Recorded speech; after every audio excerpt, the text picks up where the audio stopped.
সামনেই আসতে চলেছে শ্রাবণ মাস, যারা শিব ভক্ত তারা অধীর আগ্রহে অপেক্ষা করে থাকে এই শ্রাবণ মাসের জন্য।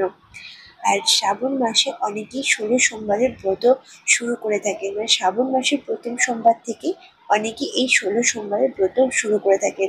শ্রাবণ মাস এমনিতেই ভীষণ একটা গুরুত্বপূর্ণ মাস শিব পুজোর জন্য।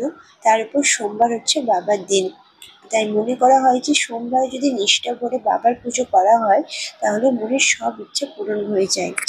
বিবাহ সংক্রান্ত বাধা কেটে যায়, দাম্পত্য কলহ মিটে যায়, কর্মের সাফল্যতা আসে, পারিবারিক সমস্যা দূর হয়ে যায়, অপুত্রের পুত্র হয়। অর্থাৎ মনের যে কোনো ইচ্ছা পূরণ করার জন্য এই ১৬ সোমবারের ব্রত অনেকেই করে থাকে বা শ্রাবণ মাসের সোমবারের ব্রত করে থাকে। এই ১৬ সোমবার বা শ্রাবণ মাসের সোমবারে ব্রত পালনের কিছু নিয়ম আছে। ব্রতর আগের দিন অবশ্যই নিরামিষ খেতে হবে। যারা বিবাহিত তাদেরকে ব্রহ্মচর্য পালন করতে হবে।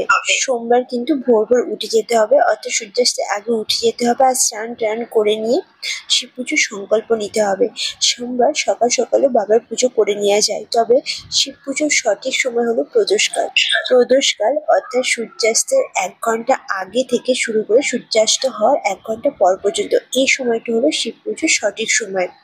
তবে সকাল সকালেও পুজো করে নেওয়া যেতে পারে বাবার, তাতে কোনো অসুবিধা নেই। আর এই দিন দুপুরে ঘুমানো যায় না, অর্থাৎ দুপুরের দিকে ঘুমানোটা কিন্তু বর্জন করতে হবে। এই দিন খাওয়া দাওয়ারও কিছু নিয়ম আছে, সেই নিয়ম পালন করতে হবে। এই দিন নির্জলা উপোস থেকে বাবার পুজো করতে হয়, আর যারা এই নির্জলা উপোস থাকতে পারবে না তারা ফল মিষ্টি জল এসব খেয়েও বাবার পুজো করতে পারে। তবে নুন জাতীয় খাবার কিন্তু একদমই খাওয়া যায় না এই দিনে। এই ব্রত করলে এক বেলায় ভরপেট খাওয়া যেতে পারে, তবে নুন জাতীয় খাবার বর্জন করে খেতে হবে।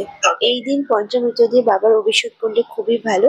পঞ্চামৃত দুধ, দই, ঘি, মধু, শর্করা এই ৫টি জিনিস দিয়ে পঞ্চামৃত বানানো হয়, আর এই পঞ্চামৃত দিয়ে বাবার অভিষেক করা খুবই ভালো। আর যদি এই পঞ্চামৃত প্রতি সোমবারে জোগাড় করা না হয় তাহলে কিন্তু বেলপাতা আর গঙ্গা জল দিয়ে বা পরিষ্কার জল দিয়েও বাবার অভিষেক করা যেতে পারে। সোমবার চেষ্টা করবে অবশ্যই একটি বেলপাতা দিয়ে অন্তত বাবার পুজো করতে।